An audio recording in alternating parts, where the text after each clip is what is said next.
The story is that he was, like the Buddha himself, born a prince. I think there were a lot of kings and princes in India. I get the feeling that they were like, like every county had a king and a prince sort of level. So he was, but they were very wealthy. They were the upper class Brahmins and so forth. So like the Buddha himself, Shantideva was born a prince. And like the Buddha also, the story is somewhat repeated, that he was destined to become the king. So in Shantideva's story, his father died, and he was destined to become the king the next day.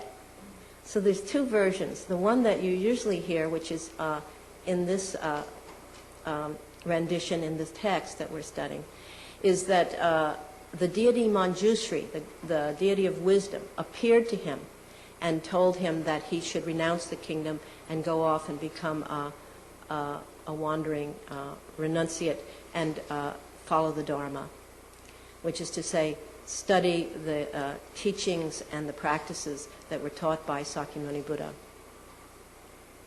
The story I like better comes from Punlap Rinpoche, who taught here recently. Maybe some of you came to Punlap Rinpoche's teachings. He said the night before he was to be crowned, his mother bathed him in scalding hot water. And he said, "Mother, why are you doing this to me? Ouch, this hurts." And she said to him, "This is nothing compared to how you're going to suffer when you're king."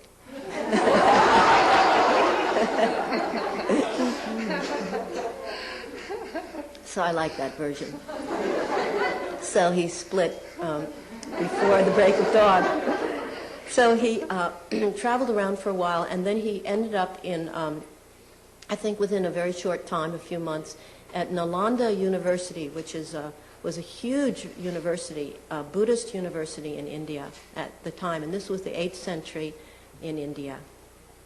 And this was a vast place. You can still visit the ruins of Nalanda. It's near Bodh Gaya in India.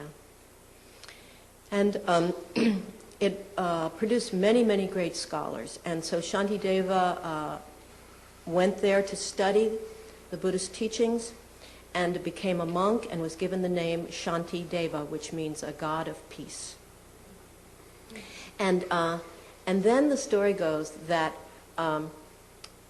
everyone was 100% fed up with Shantideva. He was the kind of monk that you did not want on your team. He never obeyed the rules. He never went to the sitting meditations. He never turned up for classes. And they began to say that he had perfected the 3 wisdoms of eating, sleeping, and going to the bathroom.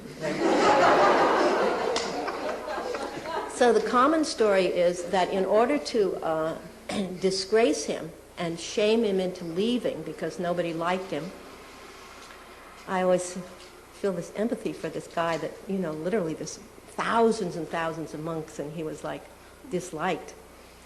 But so he, one story goes, in order to shame him, they invited him to give the big teaching that was always a great honor to ask someone to give it once a month, and they asked him to do it, thinking that, of course, he wouldn't have a thing to say and he'd be so embarrassed that he would leave. Again, Punlap Rinpoche's story is a little more compassionate.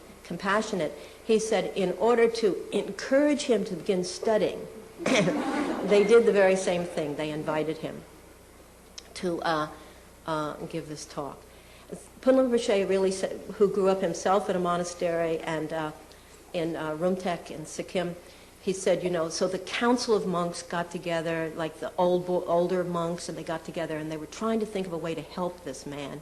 And so they decided to encourage him to study by embarrassing him. So the day came, and he came, and then they had made a really high throne, very, very high throne, and no steps. And so the first sign in this story, which I imagine has been elaborated on and embellished throughout time, was that they knew something was up because he levitated onto the throne.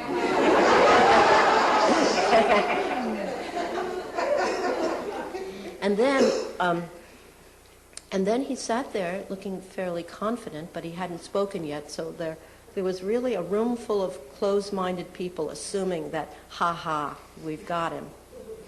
So the first thing he said was, well, would you like me to teach something original or something that we've been studying, or something that you've never heard before? And that was an interesting question. And so they said, well, teach something that we've never heard before. Whereupon he just started teaching the Bodhicharya Avatara, the Bodhisattva's way of life. And I think as we go through the text, my feeling is that for the first, what are now verses, for the first number of verses, they all still assumed that he didn't know anything. And really already by verse 7 or something, they probably began to realize that this was pretty amazing. And what was amazing about it was that, as he himself says, there's nothing new. He didn't really teach anything new in the text. It had all been heard before. But there was something about the way he had digested the teachings and lived them, and the way he presented it had this freshness to it. And we all know that that's what makes the difference. That 2 or 3 or 10 teachers can sit up and teach even the same words, like read from the same thing. And from the ones who have lived it in their life, who have really taken it to heart and made it real, who have experienced what they're talking about, it has a ring about it of authenticity and that resonates with something in us who are listening, and we kind of perk up and we begin to feel that maybe this has something to teach us. Maybe this has something that will help us work with the problems of our life, that actually will be beneficial to us. And we begin to listen in a different way, as if someone was giving us a recipe for something that we were starving to eat. So that was the difference that day, that when he taught, everybody perked up and everybody felt like they had never heard this before. It was teachings they had all studied. Many of them, most of them, many of them were brilliant scholars, but still it had that ring of freshness, and they felt like they were hearing it for the first time.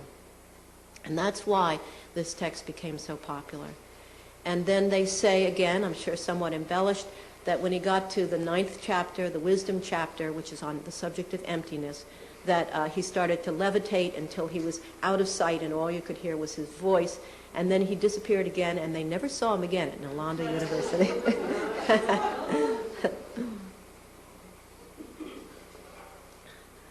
And for the rest of his life, he was a wandering yogi.